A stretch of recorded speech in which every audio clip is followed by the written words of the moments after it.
Nagkasinabot ang mga sundalo sa 4th Infantry Division ug kapulisan nga miyembro sa revitalized pulis sa barangay kon RPSB nga magpahigayon og Joint Capability Enhancement Training nga nagtinguha nga masustener ang programa sa mga barangay sa Region 10 ug 13 nga gipaubos na sa insurgency-free. Gitunga sa duha ka leg ang training aron makafocus sa mga pulis ug sundalo sa himuon sa komunidad nga dili na makapurma og balik ang kalihukang komunismo.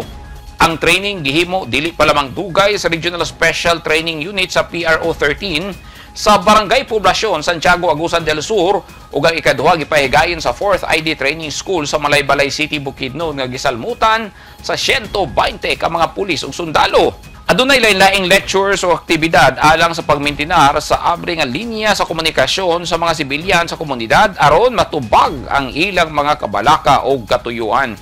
Gisaysay ni Lieutenant Colonel Manuel Estanilla, ang Assistant Chief of Staff for Civil Military Operations sa 4th ID, nga tumuong sa pagbansay ang pag-uswag sa hibalo, kahanas o kinaiya sa mga partisipante og mas mapalig-on o mapadayon ang kadaugan sa mga lugar nga gideklarang insurgency cleared.